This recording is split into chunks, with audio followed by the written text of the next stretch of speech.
Folks, welcome to CS Education Day 2011. Woo!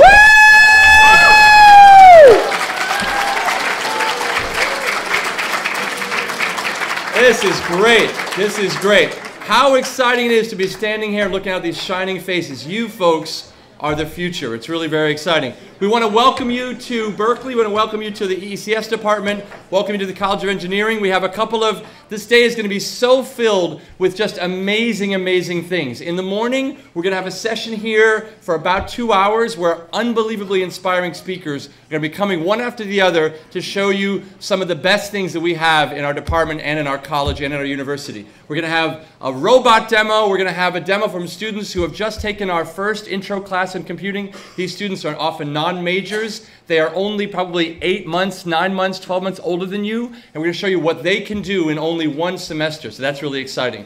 We're going to have some amazing demos from telepresence. We're going to have some amazing work from robotics, as I mentioned. We are going to have folks who have learned how to make the same movies that Pixar makes. We're going to show you how to make that in 30 minutes. And then we're going to show you the best movies that have been made in those courses in the last couple of years. Then we'll go have lunch, and then we're going to go and have hands-on demos in the afternoon, free lunch on us, and maybe some swag to take home for you. Swag is good. Like that. Love the swag. Love the swag. And in the afternoon, we're going to have really engaging, interactive demos where you'll get to play with the computer and do some programming. You'll get to do some without a computer exercises, and I'll teach you about some game theory. So it's really going to be a full packed day. It ends at 2:30 with feedback and evaluation forms. So I don't want to talk too long so we can jump right into the program. Without further ado, I'm going to introduce our first speaker, which is the Executive Associate Dean of the College of Engineering, Professor Fiona Doyle. Let's give a hand for her. Woo!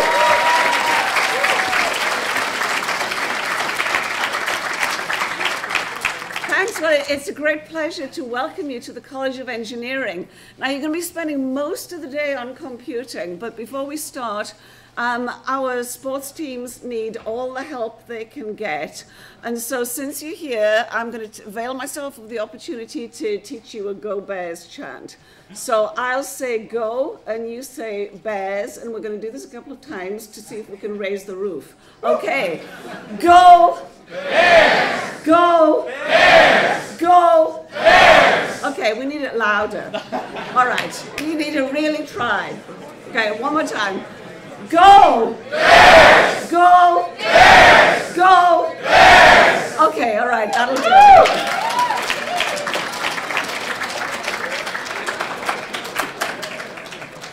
All right, well, it's great to see you all. Now, I want to ask a couple of questions. So you're not just going to sit here, you have to do some work, so you have to start answering questions. How many of you want to have a career in which you have a lot of fun doing your work?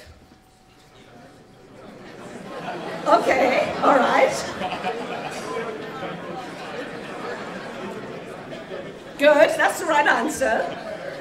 You're going to be spending a lot of time working. You want to have fun while you're doing it. How many of you want to make a decent amount of money when you're working?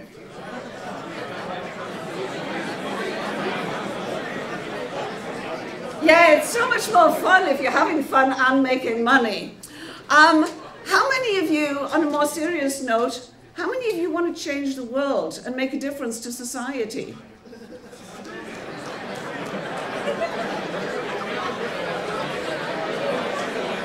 Okay, well, think about it.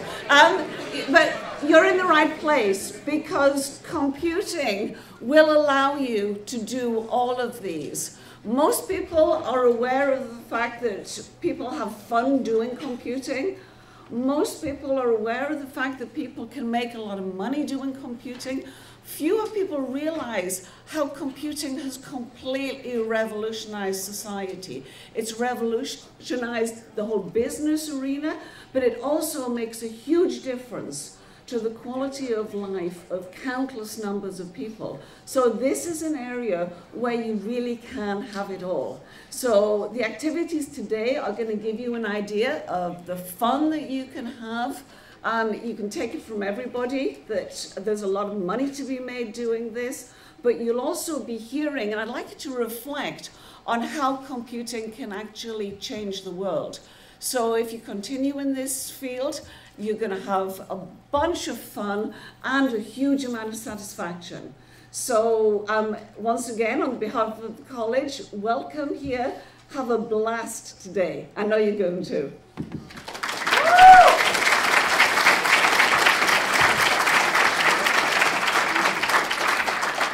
So I'll be serving as MC for today, just kind of passing the microphone to the different groups. So the next speaker is our professor and chair of the computer science division of our department, Professor David Culler. Let's give him a hand, everybody.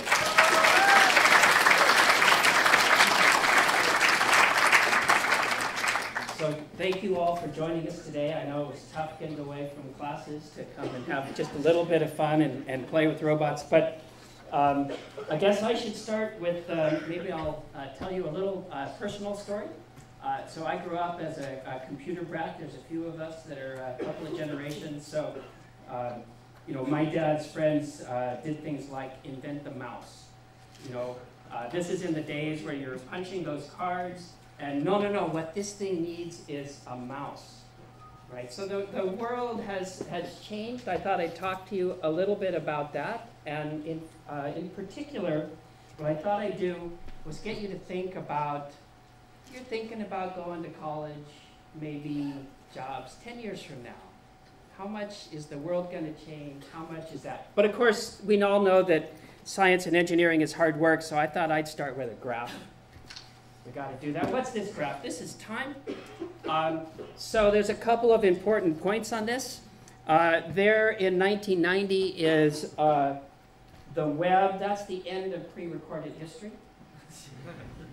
And this little thing that kind of sparked out of some work here at Berkeley and other places called Google. So what this graph is the number of internet-connected people on the planet.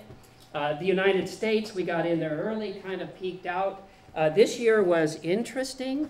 We crossed the 2 billion points. There are now more cell phone users on the planet than toothbrush users.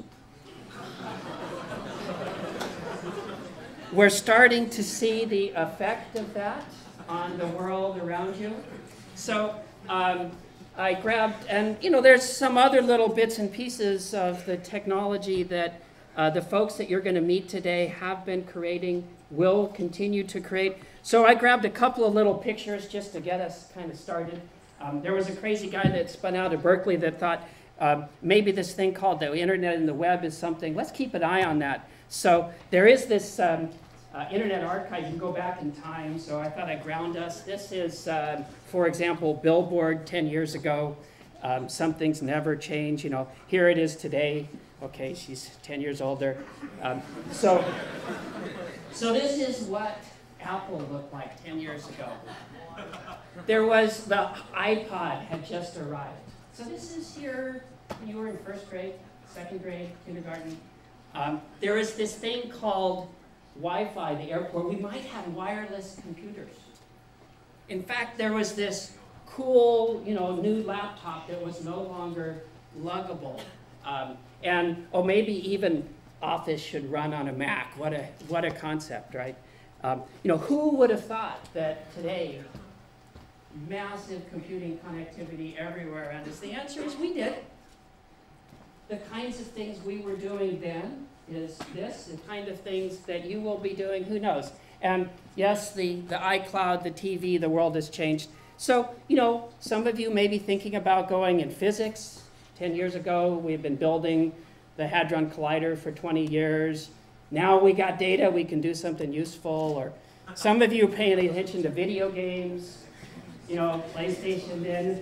The idea, I mean, it's like that Star Trek movie where Scotty picks up, you know, the mouse and tries to talk into him. The idea that we, or, you know, Final Frontier.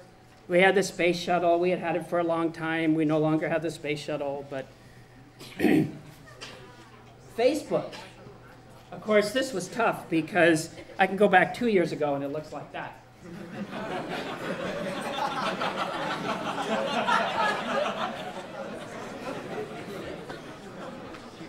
So the question, as you're looking forward, really isn't the last 10 years.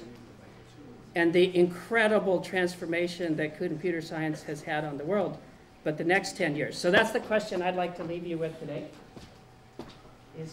And how is computer science in your future? Have fun.